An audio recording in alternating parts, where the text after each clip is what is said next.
Welcome to this bonus episode of Timm Talk, the podcast about the DC animated universe, co-created by Bruce Timm. I'm Chris Lord. I'm Kerman Dexter. And it's a very exciting week in terms of the DCAU, because it's back. It's back, baby. It's back. We got an expansion. Yes. I mean, it's loosely back. I mean, I think this one, even more so than Batman or Harley Quinn, feels like absolutely. It's definitely part of the DCAU. I mean, we are, of course, talking about Justice League versus the Fatal Five. Yes, we are. Which had Apparently, we're very late on this bandwagon. I mean, we're not late on it per se. Like, we've talked about it, but you and I rarely ever actually talk about the purview of this podcast, the DCAU. That's true. We've been too busy talking everything else. But no, I mean, the movie had its premiere Friday at WonderCon. Yes. You and I were not able to go because you didn't go to WonderCon at all. It felt weird. It felt very weird this weekend. I missed you down there. I missed being down there. Yeah, I mean, I guess you and I could have gone like today being Sunday. Oh, I'd kickball. You had kickball, and I had to sleep. Yeah. I'll do that someday. Someday. But you went. How was your 24 hours down at the con? It was fun. I went down with my friends Josh and Dixon, and it's always fun going down there. It definitely feels like Comic-Con light. Oh, absolutely. I usually call it Comic-Con's little brother. Yeah, and it I think every year that convention is going to keep getting bigger and bigger. Like I suspect within a few years' time, getting tickets to WonderCon is going to be not on the same level as San Diego, but it's going to be high up there in terms of just the challenge of it. Like I'm not sure if it sold out last year on Saturday, but this year it did sell out on Saturday. It sold out on all 3 days this year. Okay, yeah. So, it definitely felt busy. It still didn't feel quite as insane as San Diego. But like parking was a nightmare. Well, you chose the wrong lot. Yes, I know.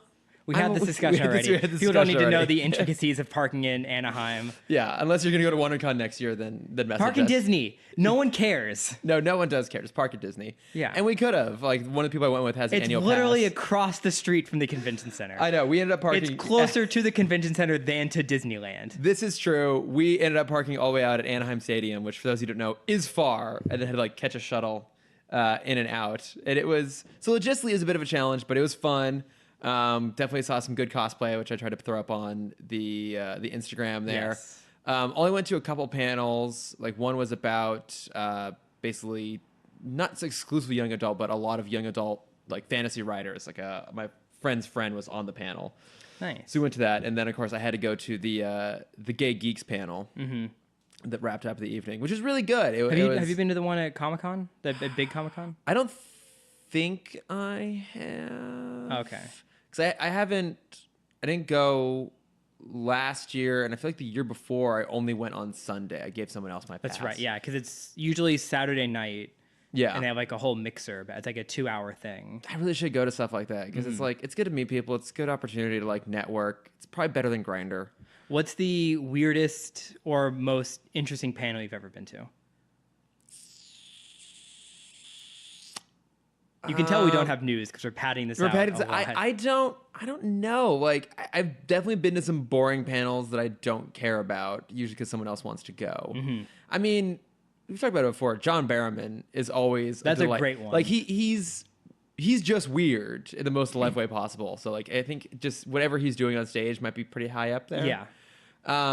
Definitely those. If you can get someone who can captivate an entire con room with while wearing by a themselves. Like ballerina tiara, not a tiara, whatever. Yeah, tutu. A tutu. Thank you. Yeah, but it's like a TARDIS tutu. Like I've been to Kevin Smith's panel, Joss Whedon's panel, and John Barrowman, and they all just like hold the floor just themselves, and it's always pretty entertaining. Not particularly weird though. I don't know what's like the weirdest one you've been to. My first con, I was 13.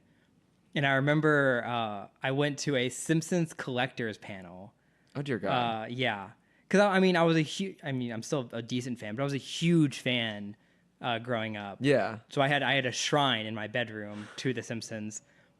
Of course you did. Yeah. So I went to this panel, and it was all I'm this 13-year-old kid. It was all like 45-plus-year-old men. Yeah. And you. And me. And I walk in, and it's one of the smallest rooms.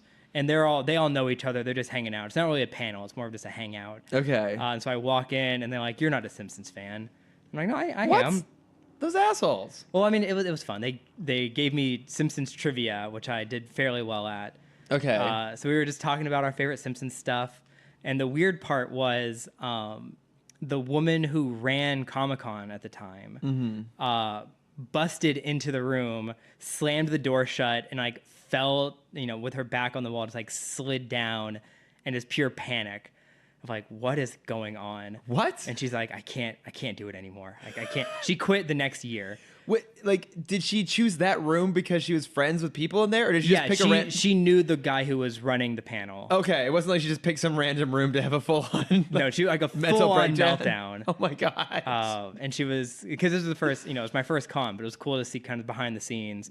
Yeah, it's an inside scoop here. Yeah, and I don't remember the number anymore, but she told me like how many people she had ejected from the con for having fake badges already. Oh my god! And this was like Saturday. Yeah, and I mean, this would have been 2008 was my first con. I mean, that's crazy to think that back then they had that many counterfeit badges. Also, probably easier to counterfeit badges than. Oh yeah, I mean that was the last year it didn't sell out. Yeah, because I think my first year was 2009, and Saturday sold out. But like, and maybe by the time I went there, the rest had sold out. But I was able to buy tickets like a month in advance. Do you remember walking up to the convention center and seeing you could buy tickets at the door? Yes, because man, that's what I did. The first year that I went, I didn't have a ticket for Saturday, and I was staying with my friends who were going to school in San Diego at the time. So on Saturday, I just drove down to the convention, walked into the open part of it, and bought tickets for the following year. And that was the last year you could do that, because the next year was the first year they did the weird like selected timed on-site thing. Yep. And then eventually they completely got rid of on-site. Man, it just days. went downhill from there. Like, don't get me wrong, I would be going this year if I were able to get tickets, but like it's gotten that bad. Both buys I couldn't do it. I both buys with multiple accounts. I couldn't do it. I mean, I don't have multiple accounts. That's not. No. It's not illegal or anything. But yeah, WonderCon was a lot of fun. I think next year I want to try and make like eventize it a little bit more. Like head down on Friday. Yeah. Have a hotel, stay all day Saturday, and like hang out for a bit on Sunday. But no, it was really, really fun. The Gay Geeks panel was great. Good. It's all my people. My friend Chris Riley, who does the male cosplay pinups, I think I've shown you his stuff before. I think so. He was on the panel there. He's often on a panel there, and he's a total sweetheart. Nice. Our friend of the podcast, Matt Acevedo, had a panel as well. He did? He did. Oh, yeah, man. Hyper's getting pretty big. They usually have a panel. Oh, good on him. Yeah. Oh, it's something we'll probably never achieve in our life. Hey, it's on my bucket list to be a part of a panel. It is on mine as well. So we're just going to keep doing a mediocre job on this until eventually someone feels sorry for us and lets us do a panel. But I guess there was a little bit of news coming out of WonderCon. It's never like San Diego where tons of stuff drops. Right. I have a few things here. Oh, please share. So in terms of the DC Universe app, there was definitely some stuff coming out of there. We got release dates for Swamp Thing, which is going to be premiering on May 31st. And then Young Justice... Oh, so that's the next one. Okay. That's the next one, yeah. And then Outsiders come back July 2nd. I mean, these are still like pretty close. Yeah, no, they're very good about just like one after another. So usually there's a week off between when one ends and the next one starts. Yeah. At least that's how it's been with Titans, Young Justice, and Doom Patrol. Yeah.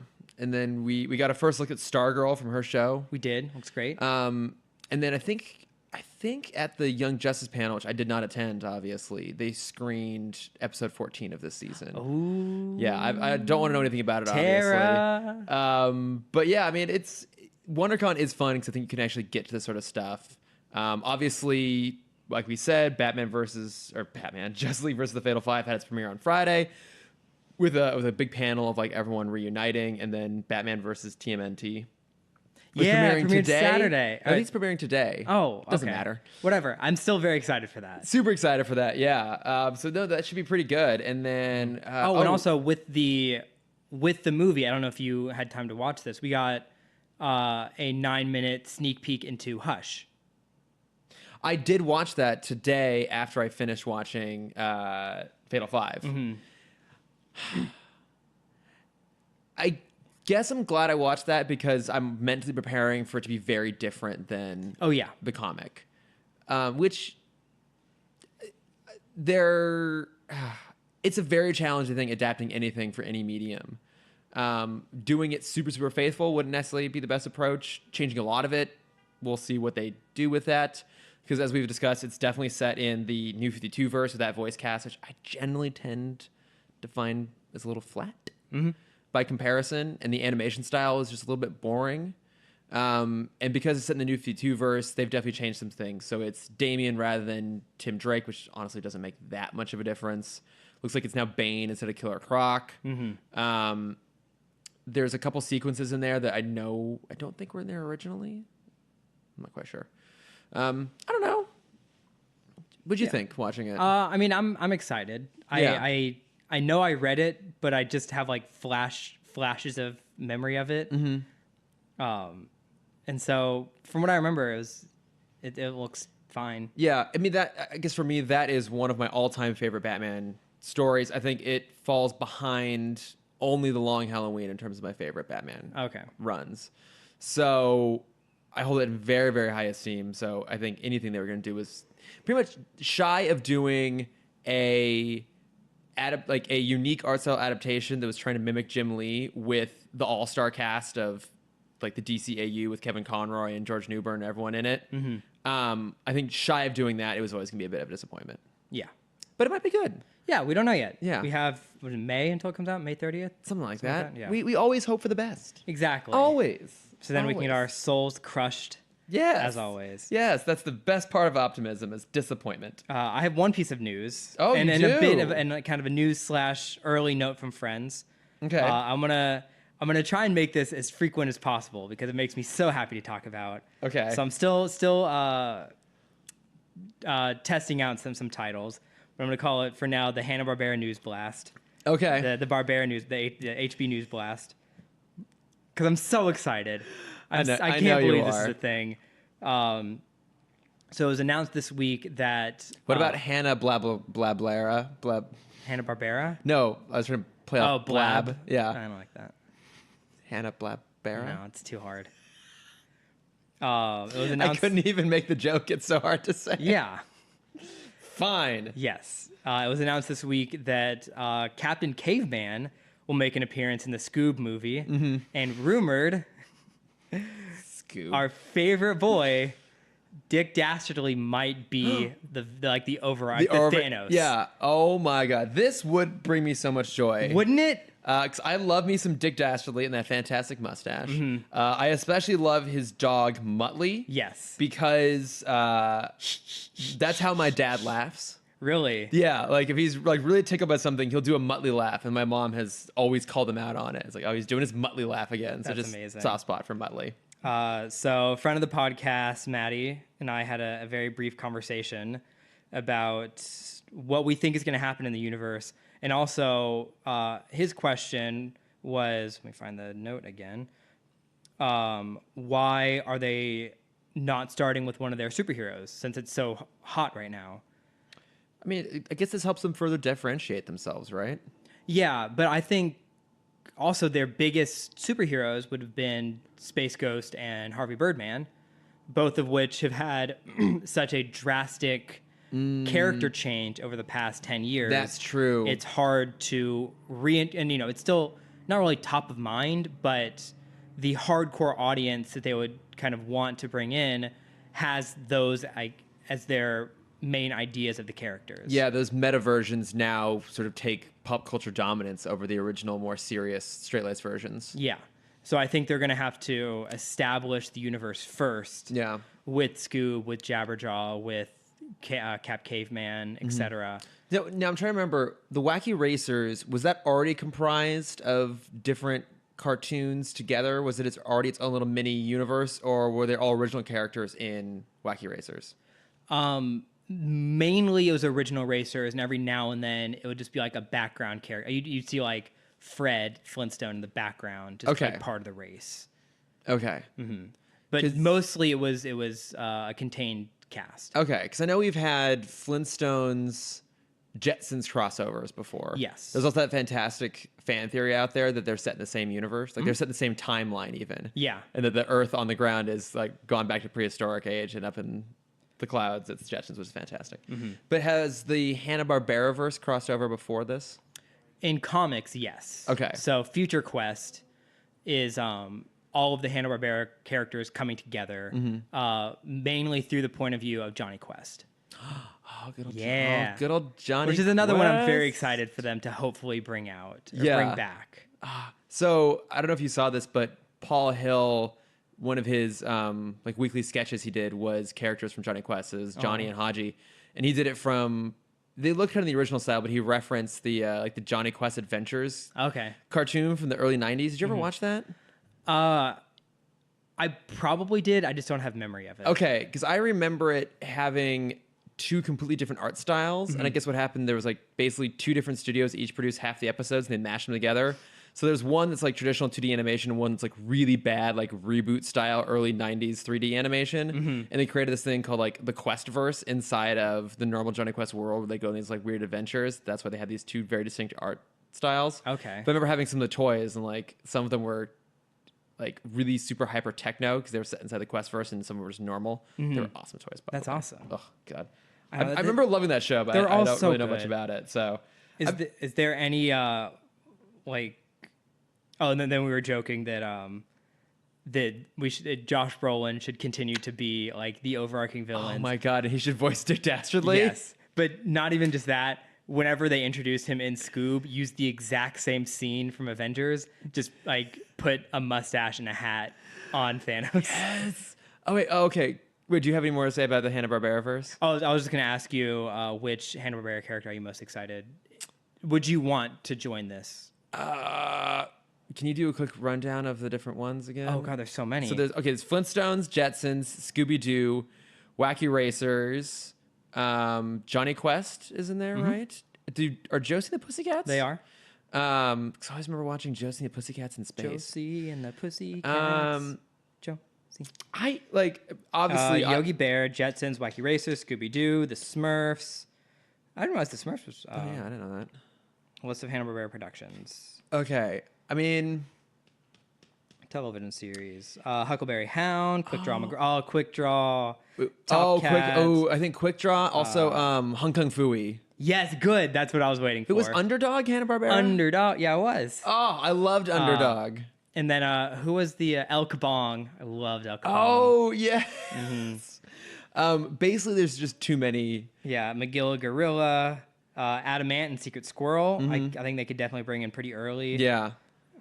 Space Ghost and Dino. Oh, fucking Dino Mutt. Dino Mutt? Yeah, and what was the Blue Falcon? Yeah, Blue Falcon and Dino I Mutt. think so, yeah. So many. Yeah, because that was the in the 80s they had early 80s it was back to back like the Scooby Hour. So it was an episode of Scooby Doo and then an episode of Dino Mutt. So good. I know. I mean, there's so many. I think for me personally, if they ever do a modern version of Josie and the Pussycats in space, I'll be super thrilled because that show is asinine and I loved it as a kid. God, there's so many good shows here. Wow, Wow, Wacky Racers was a lot earlier than I thought it was. when was it? 68 to 70. Oh wow, yeah, that is early. Yeah, I definitely thought that was an 80s show. Pebbles and Bam Bam, Funky Phantom. They were so good with the alliteration. So Yeah, there it is. Josie and the Pussycats in Space, Can 1972. I draw you out of the Hanna-Barbera chat real quick? No. To talk about our second favorite love, still somehow in front of the DCAU, which is of course the MCU. Sure. What do we want to talk about? So I want to talk about a couple things. One is I want to talk about the fan theory that they're going to defeat Thanos by having Ant-Man crawl up his ass. Oh my God, and yes. That is one of the expand. greatest things I saw this week. So And then the Russo brothers yes.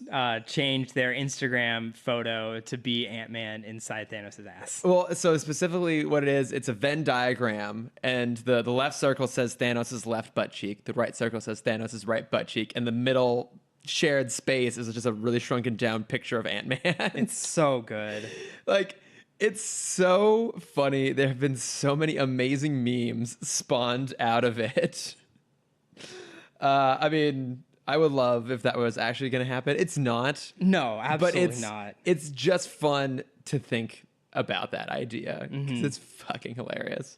So there's just one, that amusing little thing, but two, there's talk about one of the next upcoming projects is going to be the Eternals, which I don't really know much about. I know nothing about them. But the kind of two rumors that are floating around right now, one is that Angelina Jolie is in talks to star in it as, I want to say Cersei? Again, I don't know. As Bride of Frankenstein? Yes. Oh my, that's right. She was going to be. She was going to be Bride of Frankenstein. The dark universe. That's the other meme that I've been loving this week is the The Fallen? Avenge the Fallen. So And people many just putting good it in ones. front of other franchises. Like the dark universe. Yeah. I saw one too for the actor's been recast, like Terrence Howard, Yes, yeah, Edward yeah. Norton. Mm-hmm. It's so good. But I don't know much about the Eternals, but I mean, I think she's fantastic. It'd be cool to see her in something big like that again.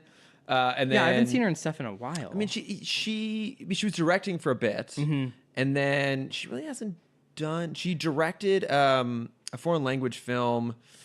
I want to say it's a Thai film, either Thai or Indonesian Okay. film, and then obviously she's doing Maleficent 2. Yep.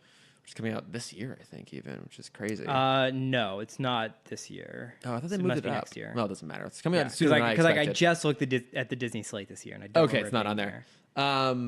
But it'd be fun to see her in that. And then the other thing they're talking about is that the character of Hercules, not your beloved version from Disney, but just a different version of Hercules. But what about Danny DeVito? What about Phil? They should cast Phil Danny Aptides. DeVito as Hercules. Yes. In the MCU. They should. That is an actor who I find slightly astounding has yet to be cast in the MCU. Well, he's so specific. But he's our decade's Gilbert Gottfried. But you feel like they could find a voice role for him at a minimum somewhere, or even just like a D-level character just like popping up for a scene somewhere, because they'll use amazing actors for like one-off moments in this series. Yeah. I would love for one of them to be Danny DeVito somewhere. If they do a Deadpool 3, I bet he would be in it. I think so. Yeah, just for he would be perfect in And there. I think the other problem is he just doesn't care at all. Can we please get Fans care so much more than he does. Let's have him be cast as Professor X in Deadpool Oh my 3. God. Because there was an insider thing that came out a few weeks ago about there was the joke of Danny DeVito voicing Pikachu in Detective Pikachu. I think there's rumors that was the original plan. Yes, so Doesn't that was he the voice thing. him in the video game? He might. I feel don't like think he so. voices him somewhere else. I don't know, but that's the rumor. Because at least. I know in the Japanese version of the game, it's Ken Watanabe voices Oh. Pikachu, which is so good. I love Ken Watanabe. Yeah. So much. There was audio found of Danny DeVito coming in for the screen test of Pikachu, and he just had no idea like what the character was. Yes. Yeah, it's wonderful. But him not knowing that character and just winging it is still going to be better than pretty much anyone else on the planet. Yeah. Doing it sincerely. But what I wanted to say about Hercules, what's exciting for me at least, is it looks like that they're going to portray Hercules as gay in the Eternals, and they're looking for an out gay actor to do it. Nice. Which is awesome. Which I think, one, yes, do it. That's fantastic. But it'll be interesting to see who they end up casting, right? Because I don't know if we ever talked this on air, but you and I have talked about it before, that there are no A-list out movie stars, male movie stars. Oh, I don't think we've talked about this before. Yeah, like there are plenty of people who are not out. I won't out them on this podcast. Who's gonna believe me anyway? Yeah. But there are, there's like kind of like, I'd say like B-level, like Luke Evans, for example. Always been out. Love Luke Evans, but I wouldn't call him an A-list actor necessarily. You get guys I think like, he'd be a good Hercules. I think he would be a great Hercules. I love him. I think he's just super To go from charismatic. Gaston to Hercules would be amazing. I mean, it's perfect casting, Yeah. isn't it?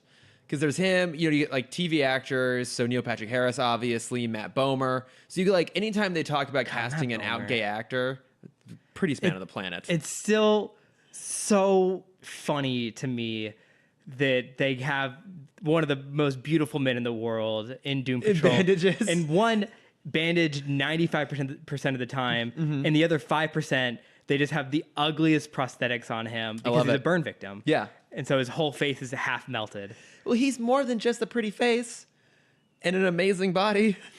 Also burned. He's more than just a really maimed face and body. Yeah. No, I think he's a great actor It's too. so funny to me. He's very, very charming. But I don't see it being either of them. Maybe it'll be like a relative unknown. I'm just very curious who they're gonna cast. Like, it would make sense that they would go for like a really well known like female lead if they're gonna go for a lesser known male lead. Because they frankly kind of have to, because as sad as this is, right now it's a relatively small pool to draw from in terms of like name brand or near name brand out gay male actors. But if this is all true, I'm super excited about it, obviously. Yeah. One for the team. Could you imagine Neil Patrick Harris in the MCU? I'd love it so much. Again, I think I could see him popping up in like one of those like casual supporting moments. You know, kind of like they have like fucking Stanley Tucci as Dr. Erskine in the first Captain America. Yeah. Like Tommy Lee Jones. Like, if you actually go through that franchise series, like movie by movie, which I more or less have been doing, the number of incredible actors that are in there for like mere minutes is astounding. Well, I think the fan request has always been Neil Patrick as the Riddler, which I still think would be pretty good. Yeah, there was some other actor recently that I saw wanted to play the Riddler, and I thought that was a genius casting choice. And I'm totally blanking on who it was. This is a great piece of news. Isn't it? I'll try and look it up again. But no, I mean, obviously, love the MCU. Love what they're going to do with it. Also, worth mentioning, we are going to do a revisit on Captain Marvel. I still have not had a chance to see it again yet. Oh, that's right. Because I have been unbearably busy. Shit, I just deleted all my notes. I forgot we hadn't done that You yet. idiot! I remember most Because of them. we've gotten messages from Maddie, from Ashley Clark, from other people that with their thoughts on it. So we definitely do want to do a revisit, but it'll probably have to wait till maybe next week so I can actually get in there and go see it again. But now that we've done some nice news coverage, should we get into our topic of the day? Let's talk about Fatal 5. Justice League versus the Fatal Five. This is good. This is astounding. This is great. It's great. I mean, it's been a while. I'm going to say this is the best one we've had since Flashpoint. Oh, in terms of the direct-to-DVD or those movies, I think it's better than Flash. I didn't really love Flashpoint. I love Flashpoint. I don't think there's anything in the New 52 verse that I love. Okay. But this is certainly one of the best we've had in a long time. Certainly the best revisit we've had to this universe. I mean, at some point we'll talk about Batman and Harley Quinn again, which I had fun with, but I can see where a lot of the criticism comes from. This, to me, felt like the best we could have gotten in terms of a revisit to that world, for it to feel authentic to that world, to still maintain the characters, to have a lot of like nice nods and references and kind of celebrate that universe, while also definitely pushing it in a new direction and bringing in new characters. What I love about this, because we talk about this constantly, that Young Justice is great because it got to build off of Justice League.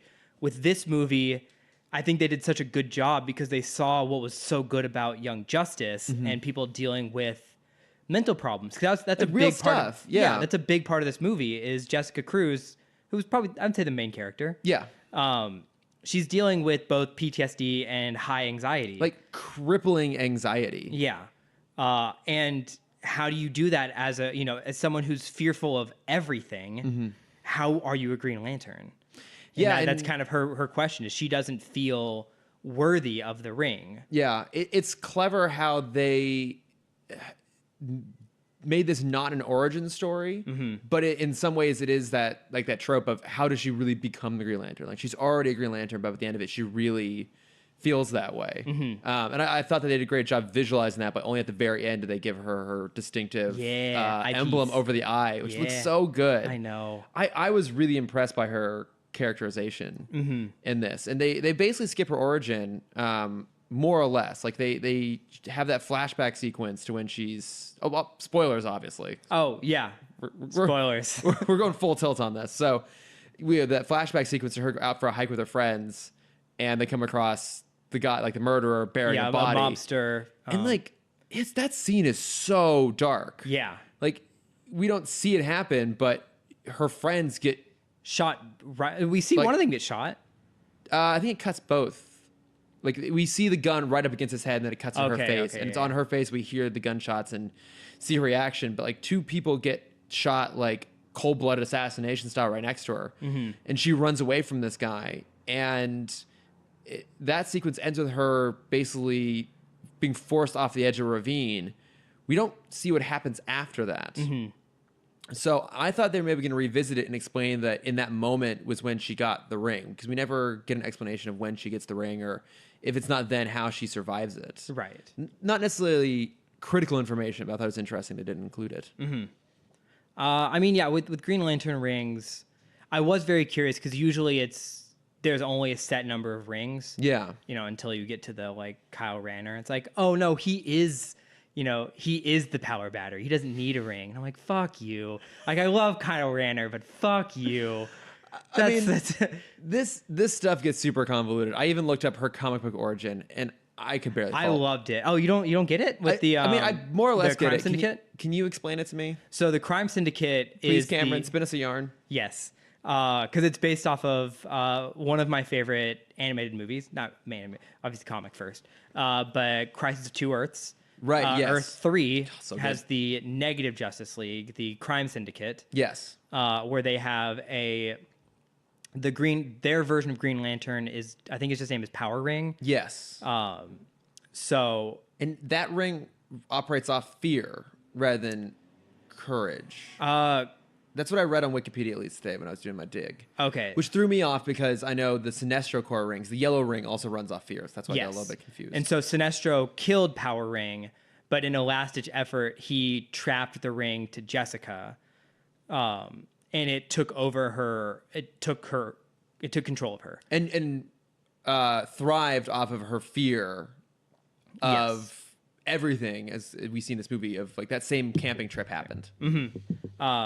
Yeah. So after a while of being under control of this ring, Wonder Woman and GL Hal Jordan come teach her how to control it, and then in a Dark Side story that I don't remember anymore, the ring is broken, and in return she gets a Green Lantern ring. Yes. So she's the only one. So she can still control the monsters that kind of the monstrous power of Power Ring, but also has power of the Green Lantern ring. Yeah. I think she's a fantastic character. She's awesome. I didn't know a lot about her before this. Same, so yeah. It was really cool to research her. Yeah, because I did a bit of a dig on her too, and like it seems like the version they have in this movie is pretty accurate. Like she's Mexican American. She lives in Portland. At least in the comics, not in this movie. She's modeled after Penelope Cruz, which is fantastic. I love Penelope Cruz. And like in the comics too, she had like the camping trip, the trauma, and she eventually becomes Green Lantern. And I loved that she was put in that position of kind of being forced into being a Green Lantern. Again, we don't know how, but she just has the responsibility, and she knows enough that she has to follow through. And there's that great moment of Wonder Woman being like, "Hey, we need you. Like, you are a hero. You need to be a hero. Yeah. We need your help." Which is a great contrast of Starboy, who we haven't even started talking about yet. Starboy is also fantastic. Who is in the opposite position of he is constantly reminding himself, like, I can do this. Yeah. I know my mind's not all there, but I do remember I am a hero. Yeah, because he has... Through all else, whatever's happening, I am still a hero. He's a superhero, yeah, because he has schizophrenia, which he keeps in check with a medication in the future, which doesn't exist, obviously, when he travels back to the past, because he is from the Legion of Superheroes. Yes. This movie takes place in the present, but it's about future characters. We haven't talked about that yet. Yes. Kind of jump straight into the non-future characters. Yes. I mean, the general plot is that 3 members of the Fatal Five travel from the 31st century to the quote-unquote modern day for reasons we eventually learn, and Starboy goes after them. And when he gets there, he no longer has his medication to keep his schizophrenia in check, so he immediately gets taken away to Arkham and is there for 10 months. Which I love his story in Arkham. I do too, because they paint it as such a nice place. They do. Like, it's definitely not the really gothic place we visited in BTOS. And I know in Justice League... we see the Justice Lord's version of it, which I feel like this maybe hews a little bit closer to. It feels much more like a modern facility, like it's been redone. Well, I mean, it is, because my note on that was, like, it is still a correctional facility. Yeah. So it makes sense that they don't just torture their patients. Yeah. Yeah, like they are generally trying to rehabilitate them. I love that he befriends Two-Face. Yeah. Did you see who voiced Two-Face? I did not. It's Bruce Timm. Oh, that's amazing. Yeah, exactly. So because I recognized immediately that it wasn't the original voice, whose name is not coming to me in the moment. Usually my guess at this point is just Michael Rosenbaum. That's true. He does everything, doesn't no. he? Yeah, but we see him in there. Obviously, Batman has a brief tussle with Harley and Poison Ivy, which I obviously a reference to the other film, but I guess is that also their way of trying to further cement that in canon? I know this is something that Maddie was talking about on Twitter. I know for you, do you think that their inclusion in this was meant as a way to clarify that other film is definitely considered canon? I didn't think that far through because they didn't make any appearance in Justice League, did they? Batman and Harley, or Harley and Ivy? And Poison Ivy? No, I don't believe Because Joker didn't either. Well, Joker made an appearance in Justice League. He was part of the Injustice. He was. You're right. The Injustice Guild, the Justice League gang, whatever. And then, of course, he had his own episode, Wild Card, which was when he unveils the original iteration of the Royal Flush Gang. Continuity be damned. And I feel like I don't know if he ever appeared in JLU. Maybe he did. Okay. Because my just random guess is like they found these character models on the cutting room floor. Like They just did it. Yeah, let's just throw them in there. Like people like these two. Yeah. I mean, And they're so iconic together. Yeah. It's always nice to see them when they're fighting together. I guess for me, I always consider that part of canon as well. And this feels very canonical. So let's just say it is. Yeah. Let's just say it is. I mean, there's definitely bad episodes of BTOS. We can have like a mediocre Batman Harley Quinn film also be considered canon. So And then it's mentioned that Joker is in there. yes, yeah. I don't think we see him. No, because Starboy just talks about how he liked to play bingo with the Joker. Yeah. Like He's that. like, a lot of people were scared of the Joker. Wasn't that bad? Yeah, he was fine. I kind of liked him. Yeah. But no, I love Starboy being in there. I was surprised he was in there for so long. He's in there for 10 months. I guess, to me, they didn't convey very effectively that so much time had passed. Yeah. From when that thing first arrives, when the spaceship first arrives, or the time travel machine. Also, I love that moment when it shows up, because they travel through, and then it's kind of Terminator-esque in the sense that it's like a perfect sphere. But the three members of the Fatal Five have been trapped inside of there by some trickery on the part of Brainiac 5? I think so. Brainiac 5. So they're trapped inside of it. And when it's like hurtling towards Earth, it's about ready to smash into this kid, and Superman just catches it. But then he looks at the kid and goes, "You okay, kid?" Yeah. Again, it's such a small moment, but it shows that these creatives really do understand Superman as a character. Because he would have this impossible feat of strength. And in that moment, he's just making sure the little kid who was not injured at all, but just scared by this thing is okay. Yeah. And his even follow up to that is like, hey, I know it's kind of scary, but next time, be sure to run. Even that, it doesn't feel like a lecture. He's just being such a nice guy. He's being Wonder Boy. Superman can be nice. Yeah. No, That was the big news this week. Zack Snyder saying, "Fuck you, everyone kills people." Yeah. That's fucking hilarious. I love that so much. I know. It's not worth getting into. We're not going. We'll save that for some other rant. But eventually we're gonna so funny. Eventually we're gonna properly cover BVS and we can get into it then. But yeah, Batman, Superman don't kill people. Anywho. What else was going on there? So I did think it was interesting. We get a little bit more context, like where the DCAU has progressed. So I think that's the only Watchtower. Like it's kind of a bit of Hall of Justice / Watchtower, right? I don't think we've seen that before. I don't think so. It's been such a long time since I watched JLU. Obviously, they rebuild the Watchtower after Starcrossed. But I think they did have they have a Hall of Justice too? Or am I now just conflating it with Young Justice? I think you're conflating with Young Justice. Okay, so they never had a terrestrial base, but now they do. They have this like massive facility. I presume it is Metropolis. So we see that that's progressed a little bit. They acknowledge that both Jon Stewart, who's still Green Lantern, and Hawker are off-world. Yep. They don't mention Jean at all, but I think we see him amongst the statues. We do. I wrote down all the statues. Okay. So I presume he's still retired then. But then we do get a bit more Because context. the statues were interesting choices. Yeah, go into those because like that gives us a bit more context of this world too. So they go into Starboy. We're doing such a bad job keeping order of this, but It's whatever. fine. It's more of just a general conversation, Cameron. So they go into Starboy's memory to try and piece together what he's trying, any bit of information they can get. Yeah. So they find the future Hall of Justice, which has Aquaman, Flash, Black Canary, Hawk Girl, The Atom, Martian Manhunter, Vixen, Green Arrow, Steel, Captain Atom, Miss Marvel, Zatanna, Batman, Superman, Huntress, Shazam, and Wonder Woman. You said Miss Martian, not Miss Marvel. Sorry, Miss Martian. Yeah, that's what I meant. Did you say Steel? I did say Steel. Okay, yeah. And then Green Lanterns get their own room. Get their own room. Because fuck everyone else. Green Lantern's the best. But this I also found very interesting. So because you go into that room, it has Jon Stewart, obviously. It has Kyle Rayner, It does. who is canonically a Green Lantern. Yep. It had Guy Gardner, It does. who up to this point had not been, and Hal Jordan, also at this point had not been. And Simon. Was he there? There were 5. Jessica Cruz, Hal, Yep. Guy, Yep. John. Oh, you're right. Yeah. I thought I saw a ball. I guess that was John. But what I did find interesting was a notable absence, which is of course Cairo, the Green Lantern of the Beyond timeline. Well, maybe it was just like that era of heroes.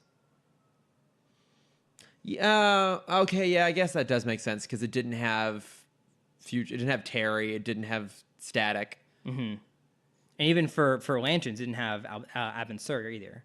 Abin Sur either. Damn it. Yeah. Do we? Oh, of course. Yeah, because he dies in Superman. Okay. Fine. They don't include him.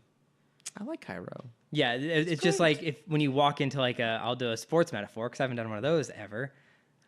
I don't understand. No, I already don't understand. But continue. It's like walking in and just seeing a picture of like a single year of a team. Like the 27 Yankees. Did you say 27 Yankees? Yeah. All 27 of them? No, like the 1927 Okay. Yankees. Like, I just rewatched Age of Ultron, and I'm pretty sure at the very end, Cap says, it ain't the 27 Yankees. Okay. I think. I don't know. Sure. Yeah. But I know it's just, it's kind of cool to see how this world has progressed a little bit, So like John, I think is still retired, or Jean is still retired. Miss Martian's there. She's basically auditioning to become part of the League. I love her. And I love that she got paired up with Batman because she's so quippy. She is very. She has quippy. some of the best lines. She has so many good lines. And then Batman, of course, isn't having it. But even when he points out that he doesn't train teenagers, she just turns into Robin. He's like, fair enough. Yeah. Fair my point. favorite is when they first go into Starboy's mind, and they have a kind of intro room to the current members of the Legion of Heroes. Yeah. They're all teenagers. Oh yeah. And Miss Martian is like, wow, a whole team of teenagers. This must be your worst nightmare. It's so true. And like, I don't know the Legion of Superheroes that well, but like, they seem to have everybody imaginable in there. Yeah, it's they're teenagers, all of them. It's like your worst nightmare. Because we also see, when we're in the future part, we see Saturn Girl, obviously. She's a big part of that. Brainiac 5, Chameleon Boy. Yes. Those are the only ones that I know. Yeah, I don't know a lot of the other ones, too. But, so it's interesting because I was doing a little bit of research on the Fatal Five themselves. So in the comics, they are recruited by the Legion to help defeat the Sun Eater. Okay. And then the Fatal Five betray them and all turn to evil, basically. Now, all those characters that we see, including like the Emerald Empress and like Mano, all of them, they were in the JLU episode where they go and meet the Legion. I haven't seen the episode in such a long time. I don't remember the plot. What, were they fighting the Sun Eater in that episode? I don't remember. I'm gonna look it up. Real quick. We've been I feel bad for our listeners who clearly know these answers, but we both told ourselves that we're not going to rewatch future shows until we get to them. So it can be as genuine as possible. And I think here's a great moment for us to steal once again from James Bonding and say we are lovers, not experts. Yes. Like, we defer to the experts. Yes. There are probably better podcasts. I know there are better podcasts with actual experts on that stuff. We just happen to love them. Okay, they go to the future. Brainiac 5, Bouncing Boy, Persuader, Emerald Empress. Maybe they're just fighting the Fatal Five. I don't see anything specifically about the Sun Eater. The Sun Eater. Okay. But so let's go over the 5 members real quick because I only know the name of 4 of them. Okay. Well, I wrote them all down and took notes. Okay. So we have the Emerald Empress. Yes. Who is sometimes also known as Sarya, or another version's Karakesh or Sarakesh. I think this is the Sarakesh version because that's the version that appeared in the JLU. So if we're going to assume continuity, that's who it is. She wields the Emerald Eye of Ekron, which seems at least very overpowered. It is very overpowered. It seems like in the comics that was, I guess, originally part like the missing eye from a member of the Green Lantern Corps. Okay. But it was also apparently a really early version of the Green Lantern ring. So that in the comics, at least, it has a shares, if you will, like a common origin with the Green Lantern rings, which kind of comes into play in the plot here. Yeah, I'm gonna touch on that later. I'm gonna talk about motives after this. Okay, yeah, because that's something I really want to. So she's got this like very powerful Emerald Eye. Her go-to move seems to be basically generating a green construct that stabs people through the chest. So then there's effective. It's very quick effective. and easy. Yeah, super effective. There's Mano, who has an antimatter touch. So basically anything he touches dissolves. And he wears an environmental suit because he can't breathe other atmospheres. And in the comics, he, I guess, like destroyed his own planet. He's a total a-hole. I can see that. Yeah, very much so. There's the Persuader, who wields an atomic axe that can cut through anything, including intangible things, like someone's air supply or gravity, or maybe even air supply record. I don't know. Sure. And in this, at least, it can cut through Superman, which is pretty intense. Yeah. And so... But not Wonder Woman's sword. Not her sword or her bracelets. I'm going to assume maybe it doesn't have power over magic. Probably. Because those things are all magical.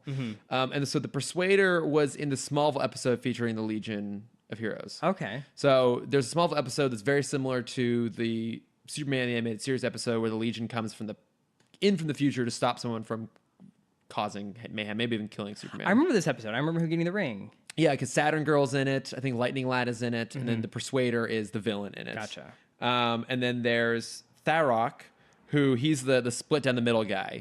So his body was like vaporized by a nuclear blast, but on his planet, all life is considered sacred. So this guy who was like a criminal who set off a nuclear blast and killed half himself, they gift with a robotic other half to keep him going. With a multitude of weapons. Yeah, it's like crazy powerful. This. I'm gonna do a deep cut for some people real quick, as I do. Do you remember a show called Evil Con Carne? I vaguely recall it. Okay, so before it was Grim Adventures of Billy and Mandy, it was a show called Grim and Evil, where it was 2 shorts. So one was the story of Grim from Grim Adventures, and one was a story of Evil Con Carne, who was a supervillainous brain trapped inside the body of a dumb bear. Oh, I do vaguely recall this. Yeah. So Tharok reminds me of his right-hand man. I think his name was Dr. Scar. It was something very simple. This also sounds familiar. Yeah. And I don't know why, when I first saw his face, that was what I thought of first. But I just want you to know, that's a show that everyone should check out because it's very underrated. I've been like half listening to you. That's normal. Because he reminded me. Are you done? Yeah, I'm done. It's your turn to talk. Okay, good. I do love that. It's my favorite thing. Did you ever watch from the 80s Spider-Man and His Amazing Friends?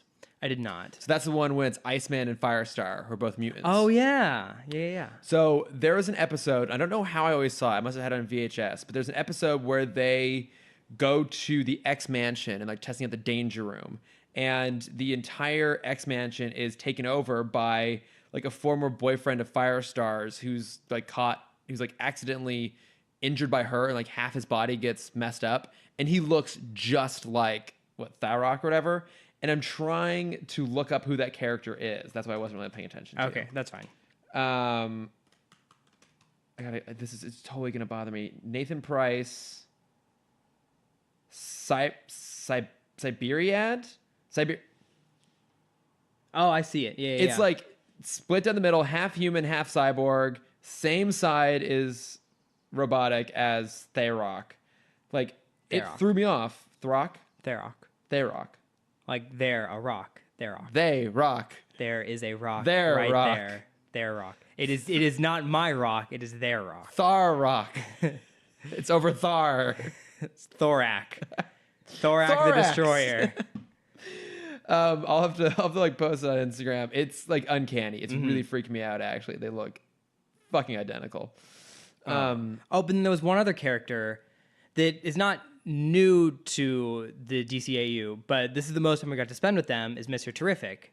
Yes, It was awesome. I wasn't done with the Fatal Five. I wasn't done with the Fatal Five. Oh, that's right. We still have two more. Validus. That's the one I didn't remember. So I really like his design. yeah, he's cool. He kind of looks like Orca a little bit, like a purple and gray version of Orca. And I've seen him pop up in, I think in like my DC encyclopedia or whatever. He looks familiar, but he's just like in this containment suit. He's super strong and he can shoot energy bolts from his brain.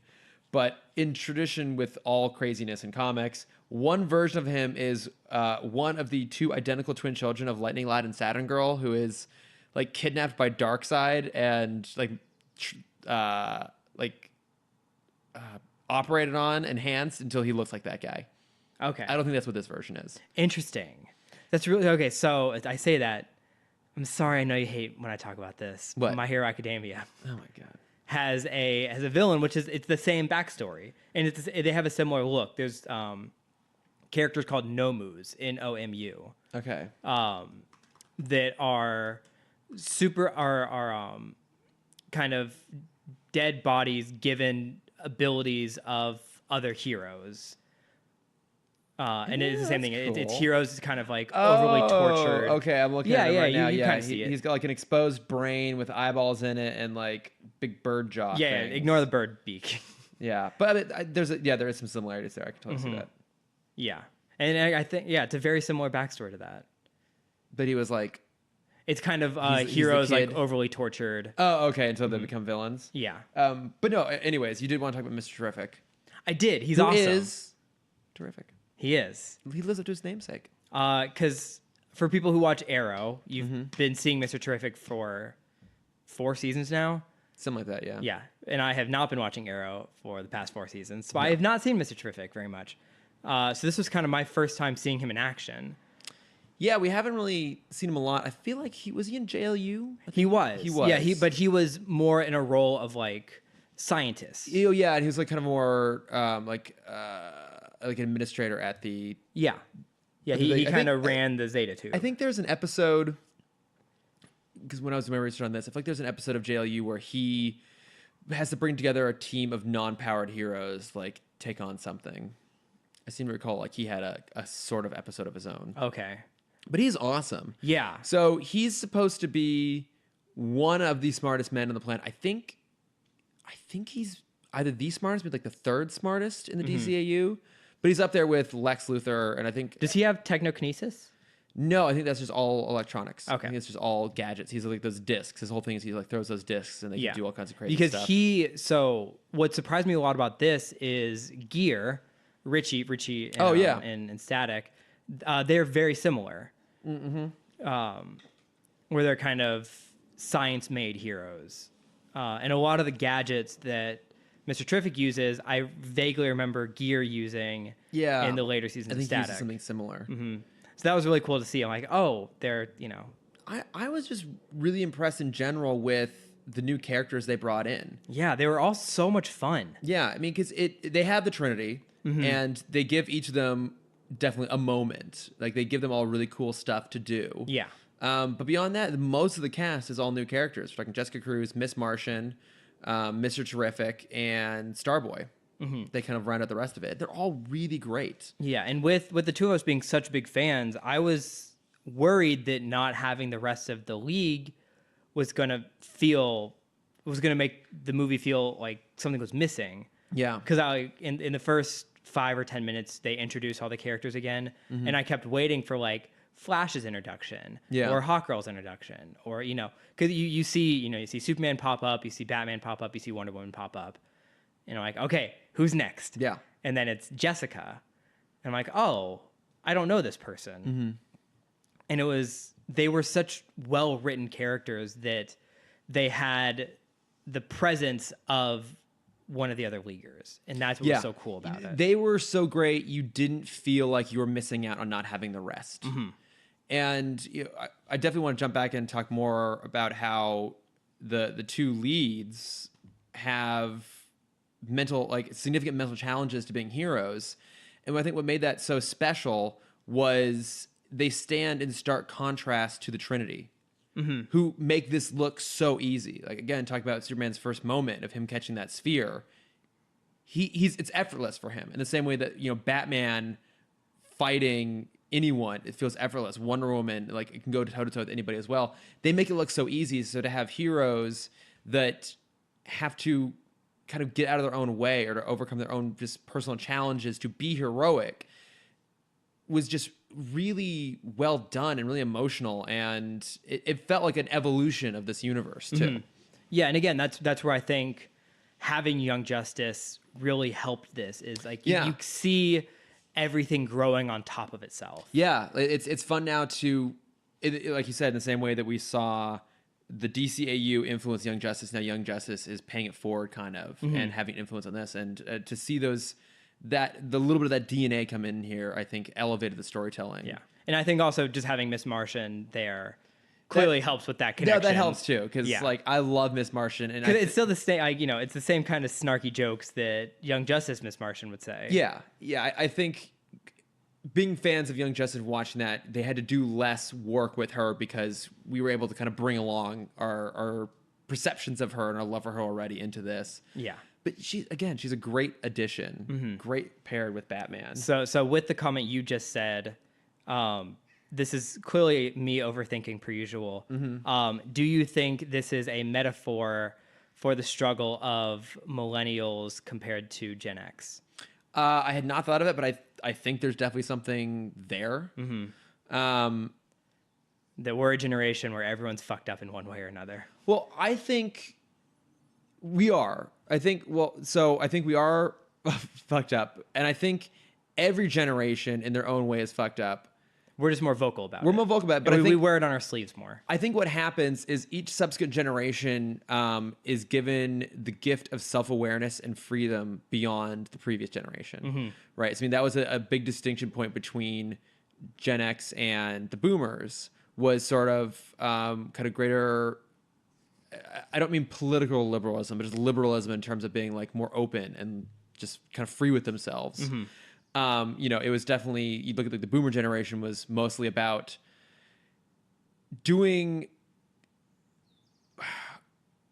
always doing something kind of like for somebody else in some ways. Like, I always think of the Boomer generation as a generation that worked an entire lifetime at a job they hated for the benefit of the generation that went after them in some ways. Okay. Like, whereas... So I don't feel that. You don't feel that? I don't feel that. How do you perceive the Boomers? I don't really want to stay on air. Okay. So, well, I guess we'll go with my theory then. Yeah, we'll go with you. But I feel like then Gen X had this greater sense of like, well, no, I kind of want to do what I want to do with my own life, and maybe being less willing to self-sacrifice in the name of kind of going with the flow or adhering to an established norm. And I think that the millennials are even a step further beyond that, where, we were kind of encouraged to do what we wanted to do. And in some ways we're paying the price of that, but also because just everything, the cost of living and everything now is also now more expensive. But to your point, we are also more comfortable talking about things like anxiety, depression, mental illness. Like even a generation before us didn't want to talk about going to therapy. Yeah. And now like I don't know anyone our age who doesn't just very openly talk about going to see a therapist. I've gone to a therapist. I talk about that. I need to go back to a therapist. Like we're much more comfortable with this. I think that is a bit skewed because that's very much an LA thing or a West Coast thing. Well, yeah. I mean, it doesn't help that we live in. Yes, we live in LA. But I remember when I was in Kansas still, and one of my friends was not doing well mentally, and she's like, "I'm just like dreading it so much of like I'm gonna have to see the therapist." Okay. And I'm like, yeah, go. I mean, as someone who's been in and out of therapy since I was fucking 7, it's so normal. Did it help? Ask that question to yourself, Chris. Okay. Did it? No comment. Yeah, I think there's definitely a stigma, but it's a lot more open. Well, and I think, again, in LA, we're just a little bit progressive. Seems like everyone else isn't, but like we're frankly it's a little bit more progressive, and like we're more willing to like talk about this sort of stuff. But I think everyone else is more like nationwide. They're on your side. See, I can make the dumb jokes too, Chris. I'm just not ready for them when you do them. I'm not prepared. They throw me off.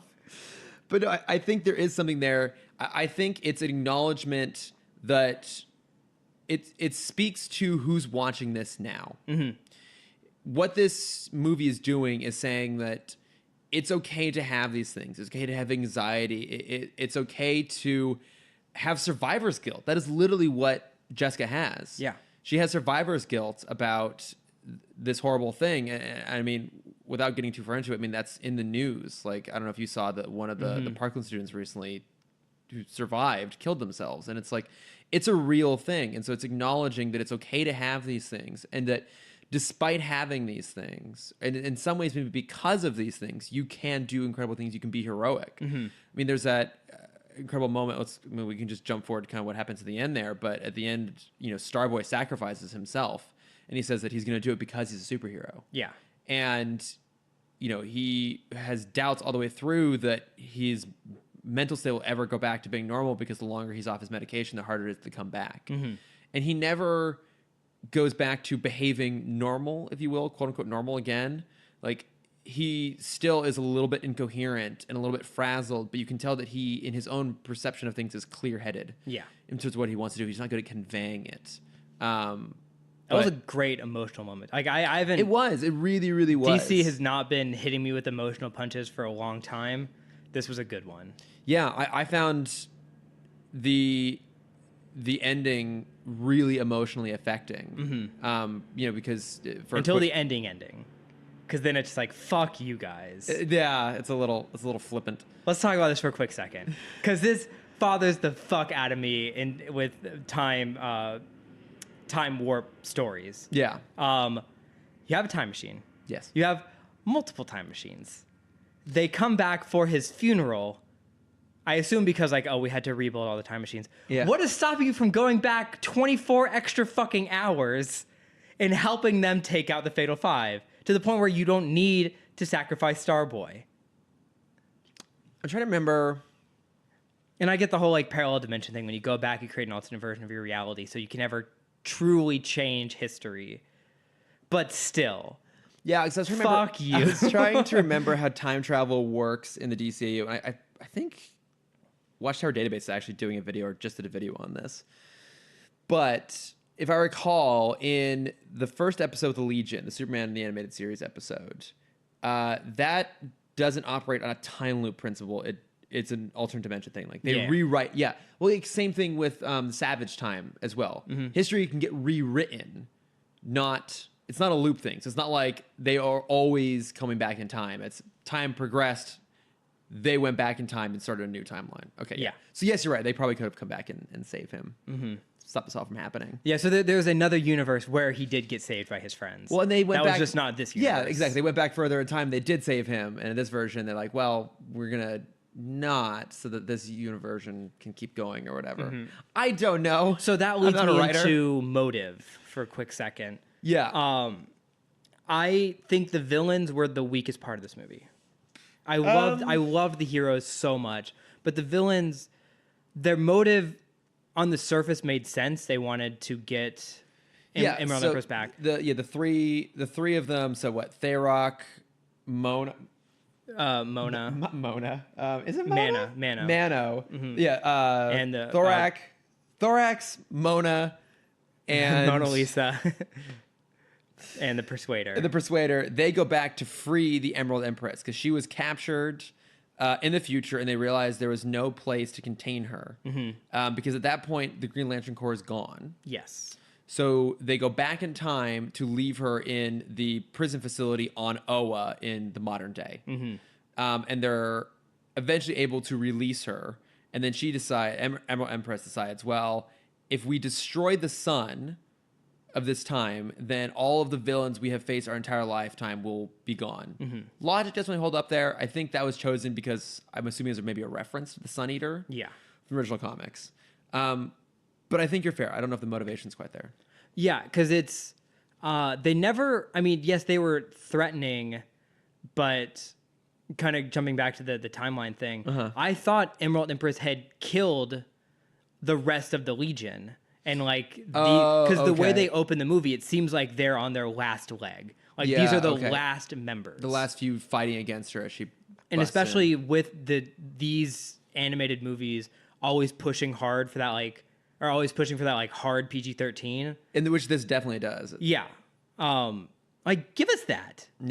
You can kill a hero, especially heroes we don't know. That's totally fine. Yeah, it's fine.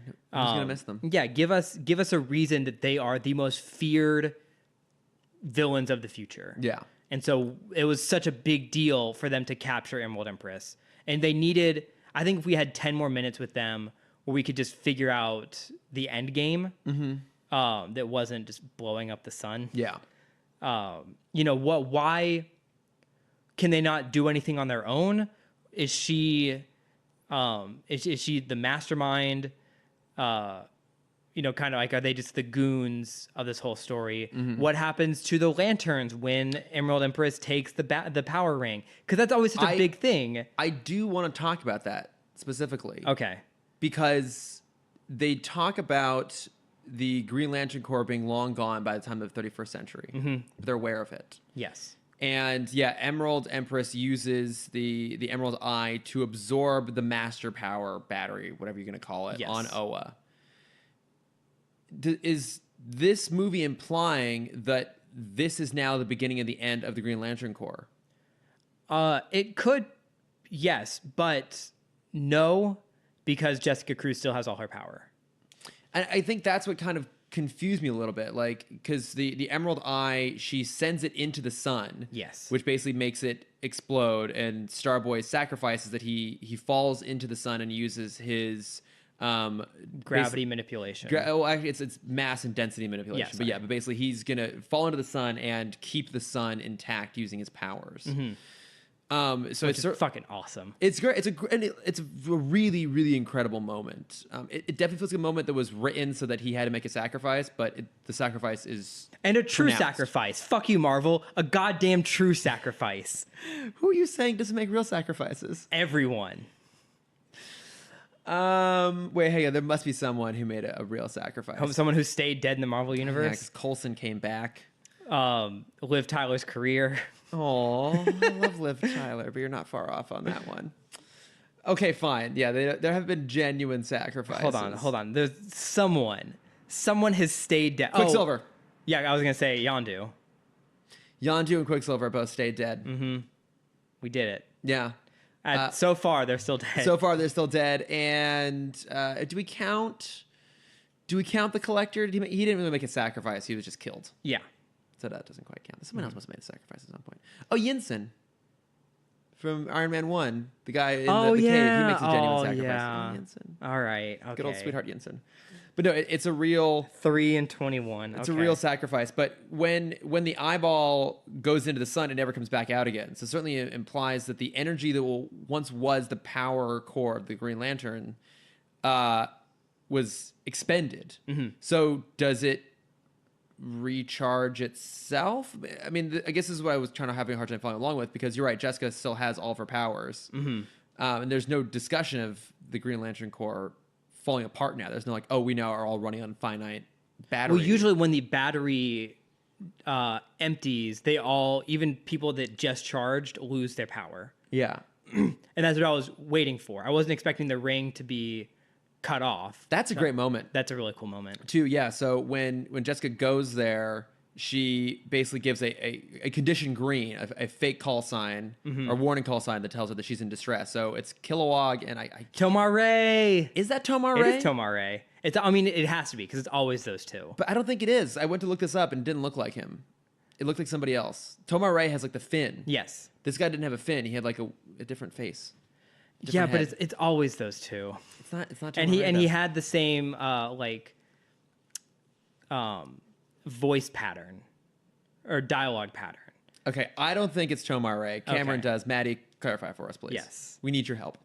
Again. I don't know who else it could be. It's always those It's two. another guy who looks... It doesn't matter. Yeah. It doesn't matter. But a Kilowog is killed? Stabbed Stabbed through the heart. Kilowog, as for being, I don't think he ever made it to Alpha Lantern status. But for being like the Lantern bodyguard, I don't think has ever defeated someone in a fight. Yeah, poor Kilowog's really kind of... I mean, I love him to death. Yeah, he's He's great. one of my favorite Lanterns. I love that he was there. Yeah, I got so excited when I saw him. Yeah, I love they went to Oa, and yeah, like the moment I wasn't expecting that was generally shocking for me was that the Persuader uses his atomic axe to cut Jessica's ring apart. Yeah. And then she loses her powers, and then the Fatal Five obviously escape.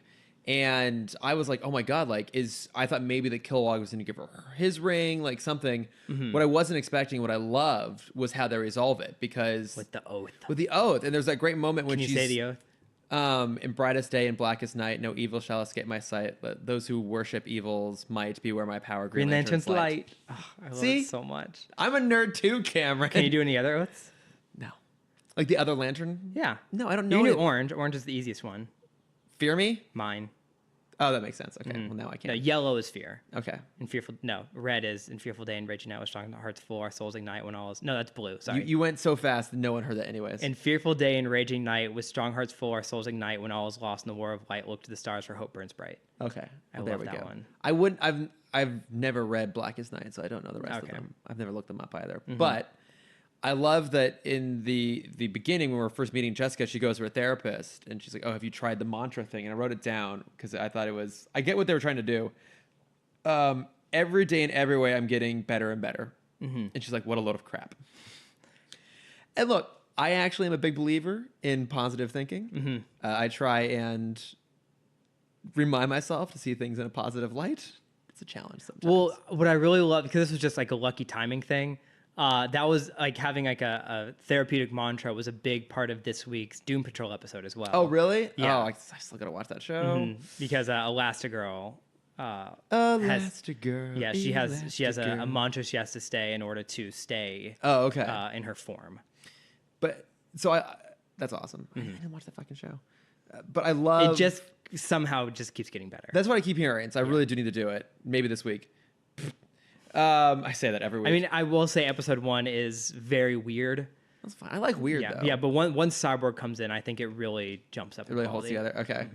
But what I was saying is I love in that therapy scene, you know, she asks if you try to mantra, it doesn't work for her. And so that at the end, Jessica's mantra becomes the Green Lantern core Yeah. oath. It's again, like that with Starboy's sacrifice, really emotionally impactful moments. Because Green Lantern's story is so universal that you can it fits pretty much every scenario, because it's you know, the idea of a Green Lantern is it's not someone that's fearless, it's someone who has the power to overcome fear. Yeah. And that's such a fucking goddamn awesome thing. No, it is. And like it goes to show that, you know, these are real stories written by real people trying to tell authentic aspects of humanity. And I think that is something that all mediums, including comics, is getting really good about doing, about diversifying their characters, not just in the literal sense. Although we keep in the damn microphone. We obviously see that here, you know, with Jessica being a more diverse Lantern than we've seen before, but in terms of the personality types as well and what they're going through, and speaking to greater and more varied experiences than most people necessarily have, and creating empathy points. And it's really, really, really fantastic the way they incorporate all that stuff. And it's really sincere and very sweet. I liked it a lot. I have a couple other like random little things I want to talk about too. Okay, let's do it. So we talked a little bit about how this is darker. Like there's that camping sequence while Jessica's friends get shot. There's a lot more language in this too than there is in the other stuff. And then there's that scene too where Superman gets his chest cut open, it's like bleeding out. Like they were definitely pushing that. Oh, PG-13. the one that shocked me was, first off, it made me very, not angry, but just like, fuck you guys kind of moment where Mr. Terrific and Mr. Terrific is talking to either Superman or Batman, and they're going to the spaceship. Where is it?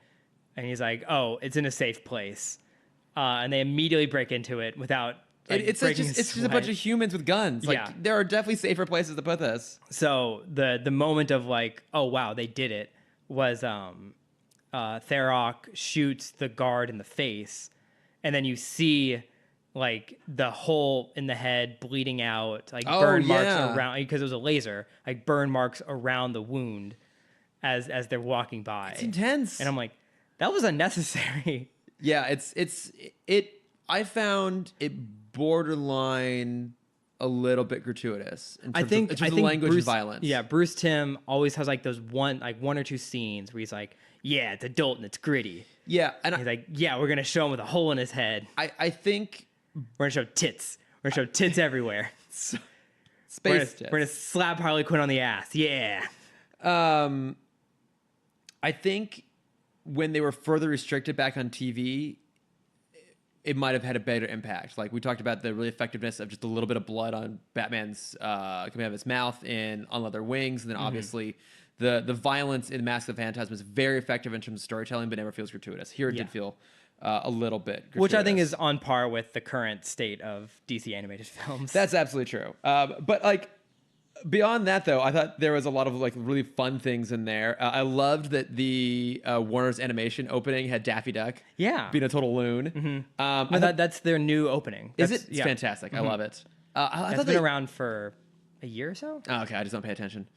I thought the fight sequences, the action in this was They're so good. Really, really good. Yeah. Like incredibly well animated, really well choreographed, very clear. I thought the garage fight when they're in the parking garage was excellent. I love the scene where the Fatal Five attacks the javelin and like they slice it open, and everyone kind of gets spread out. And, like Batman flies off and is using his cape as a glider. I loved when Batman was fighting Mono. That was so good. And he can't get touched, so it's like all about taking out his pressure points, which is really excellent. Obviously, the Superman versus Validus fight's great. Wonder Woman, they really show how she's just the best fighter. Yeah. Like you cannot go toe to toe with Wonder Woman. She's incredible. I thought the fight sequences were incredible in it. The music cues was one of my big things. Yes, they brought in the leitmotifs from Batman animated series, Superman animated series, and Justice League Unlimited. Yeah. In just the most perfect, like clear but yet still not in your face ways. There was one, I want to talk about this one. There was one that felt so out of place. Which one? It's when they're trying to break into the facility. It's Miss Martian, Batman, and Mr. Terrific, and she phases to the wall and opens the door, and they activate like the heroic music cue when it's just Mr. Terrific and Batman standing there, but we already knew they were standing there. We've already seen them. Yeah, I was waiting like, are they like, gonna fight someone? Is there gonna be someone else there? No, it's the people we saw 15 seconds ago just right before that are this. still there. Like, they didn't move. It's fantastic. Yeah, I'm like, is that like? Yeah, it's a great song, but I think they missed that one. Yeah. And I think the last note, like major note I had was, shouldn't the Justice League know about the Legion because their own team went to the future back in JLU? It could have been before that. No, because like I don't think so. I guess technically this could have been before that. I thought so when they first opened the pod, Mono says Superman's name, and I thought they both recognized each other. Okay. But then, as the movie went on, I realized they didn't. Well, also, any of the characters that went into the future aren't in this episode, but I feel like they would have done a debrief and been like, yeah, there's a legion of superheroes like 1,000 years in the future, and they know us and they worship us and everything. Yeah. But Especially you, Superman. It's pretty much just you. Big fans of you, Superman. Yeah. But no, I mean, what other like thoughts do you have on this? I had one very dumb joke of when they're flying to the facility. We've well established at this point. There's no room for dumb jokes on this. That's true. This podcast. No, it's not a dumb joke. It's a dumb moment. It's when they're flying to the facility. Why is Superman wearing a seatbelt? Oh, I did love that. Yeah. Yeah. And he's in the Javelin. Yeah, that seems a bit unnecessary. It seems a bit unnecessary for him to be in the Javelin in the first place. Well, like I get it, team bonding stuff. Yeah. They're playing like slug bug in the back seat. Superman's not allowed to play. He accidentally dislocated Batman's shoulder the first time they too played. many HR complaints whenever Superman plays. Oh no! Actually, no. Batman never lets anyone else win. Oh, that's Batman true. gets all of them. But that's because he strategically planted slug bugs Yeah, along the sure. road. They're all being driven by Alfred. Yeah, he has a contingency plan for everything, including road trip games. Yeah, they play the license plate game, and he has a car with every letter of the alphabet. Yeah, ready to go. Yeah, But yeah, I really loved this. this is so good. I mean, I watched it this morning. I really enjoyed it. I think talking about it more now, I think I love it even more now after we've talked about it. Mm-hmm. It's really, really good. I think it's absolutely on par with like I'm not going to say the best of the DCAU, because for me, the best of DCAU is Mask of the Phantasm, which is the best Batman movie ever made. Yeah. By a substantial margin. But I'd say, I mean, I think it's up there with like Return of the Joker and the really good episodes from BTOS and the Justice League and Justice League Limited. It's excellent. Yeah, I think this is shining a brighter light to the future of DC animation.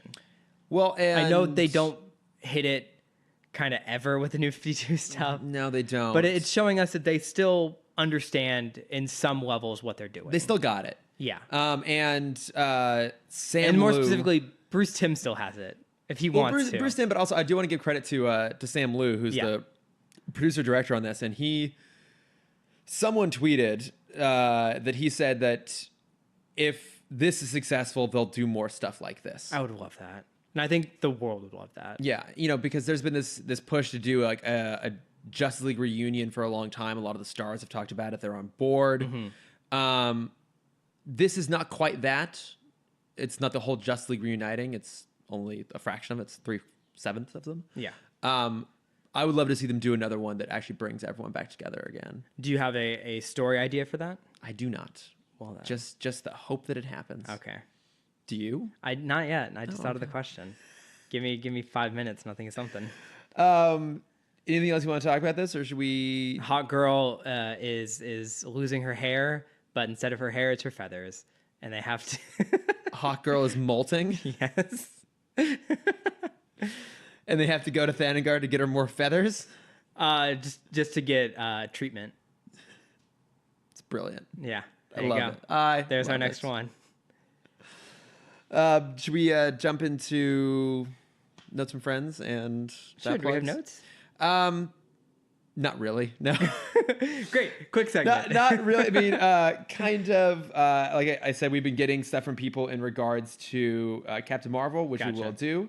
Did have a note from Ashley Clark in regards to our episode last week with Vasilius. Oh, great. She said, I wanted to high five Vasilius because I feel the same way about the tone of Thor, about missing the kind of more medieval tone of Thor. Mm-hmm. Also, I was deliberately trolling all J.R.R. Tolkien fans when I wrote up the copy for last week's episode, because I don't know if you know how I structure it. I do. I read them. That I always, it's always like featuring something pithy and then plus and something unrelated to the topic at hand. Yeah. Mine last week was Fuck the Hobbit. I saw. Which I did deliberately to try and get a rise out of people, and I got nothing. Yeah. I got nothing. My really blatant attempts at trolling did not work. Because Hobbit fans are too busy reading. Too busy reading fucking and nerds. being happy and enjoying life and ignoring obnoxious trolls like me. Just walking outside. So, but we don't really have anything. I was hoping we'd have some sort of drama out of that. We don't. But what are your plugs this week? So we're going to save this for another week, but we did get to see Shazam early. Yes, Cameron was good enough to get us over to a preview screening, which anyone could have attended, but you just put the effort in, so thank you for that. So we will not say a single word about that until then. No. I got to see Dumbo. Yes, everyone got to see Dumbo. Yeah, I just chose to see it. You chose to see it. I'm leaving in 20 minutes literally to go see it myself. Yes, so I will hold off words on that since Chris has not seen it. But I will plug The Dirt, the Motley Crue the movie Netflix on movie. Netflix. Yeah, which is delightful. Is it? It's great. Does it feature Tommy Lee's massive penis? No. Shame. Go on. It's PG-13, I think. Well, I mean, it's Netflix, so they're not really bound by anything. That's true. Anywho, they do have a very quick, like 3-minute scene with Lord of Darkness, Ozzy Osbourne, which is fucking. Who plays Ozzy? I didn't recognize who it was. Oh, okay, it's probably some rando.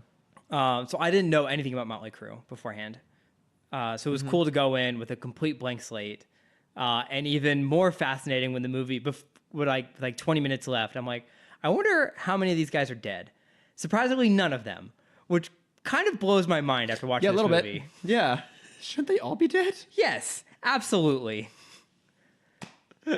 What a shame. But yeah, what a shame. It's a great movie. What a shame these rock legends are still alive. Yeah. It's a great movie. Highly recommend it. It's just kind of, it's definitely R because there's tits there must everywhere be in that so film. much coke in that movie. Oh my God, yes. Yeah. There's so much of every drug in that movie. Yeah. The rock stars. They're giving them for free. Yeah. One of my favorite lines is something like, it's like, people go crazy because they think that's the rock star way. Motley Crue went crazy because they're fucking crazy. I love it. Yeah. That's awesome. But yeah, great movie. Highly recommend it. Check it out. The Dirt. Writing it down. What have you been watching, listening, reading? I want to plug a couple things from my very talented coworkers. Okay. Actually. So one of them is my friend India Komia. She has a podcast with her friend Lauren called We're Too Old for This. And it's them basically talking about like TV teen drama tropes. So the kind of spine of it is every week they're talking about what happened this week on Riverdale. Gotcha. And can I go on and talk about that one trope that I hate so much with the necklace? Yes, you can. Yes, you absolutely can. For a quick reference, there's a trope that drives me fucking crazy that every movie has done at some point, where it's the girl rips off her necklace from around her neck, which doesn't work because those fucking straps they have clasps. Yes. So if it's easy enough to break off, then it's cheap. Or clearly you don't care enough that it might just fall apart. Yes. It doesn't take much longer to just take it off from around your head. It's not as dramatic. I get it. I'll be sure to introduce you to India just so you can go on and talk about this one specific thing. It drives me crazy. I know it does. You were sending me a list of tropes, and when you got to that one, it was my favorite thing ever. But no, it's a fantastic podcast. I don't watch Riverdale anymore, although I used to. But like not being a Riverdale avid viewer, I'm still very entertained by when they're talking about it. And they talk about other stuff too. Like they did an episode on LGBT representation in teen shows. They were talking about like moms in teen shows, dads. She's low key one of the funniest people I know, and her podcast is fantastic. So go check that out. It'll be down in the show notes. It's called We're Too Old for This. Gotcha.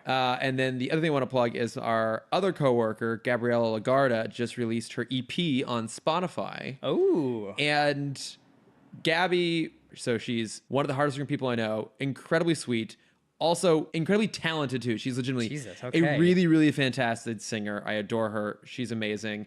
Her EP is called Soldier, SOULDIER, and it's up on Spotify. And again, it'll be down in the show notes, but go listen to it. Right now, it's part of my my Right Meow active rotation of stuff I'm listening to, and she's just incredible. Gotcha. So yeah, check it out. Some really talented people. Go check out their stuff. They're awesome. So, but yeah, all that will be down in the show notes. But for us, if you want to reach out to us, if you have thoughts on Justice League versus the Fatal Five, you can find us at Timm Talk Pod on Facebook, Twitter, Instagram, and Gmail. I also want to point out that our fellow DCAU friends, so the Watchtower Database, World's Finest, and the DCAU Review, all links all their social media in the show notes as well. They're doing far more thorough and enjoyable content about this movie than we are, definitely go check out their stuff because they're all awesome people and they were super, super excited about this. Yeah, so shout out to them as well. And then if you want to find me, I am at Lordifer on Twitter and Instagram. Nice. You can find me, if you want to see my art, you can find that at Cameron.Dexter. I'm going to be posting a lot more stuff leading up to my future trip. And if you want to see my face, you can find that at CameronDexter_adventures. Yeah. Which you will see more of, at least in 2 weeks, because that's when Dapper Day is. Oh my God, that's right. Yeah. I got to figure something out for that. Mm-hmm. Anywho. Thanks for listening, guys. Thanks for listening. Bye. Bye.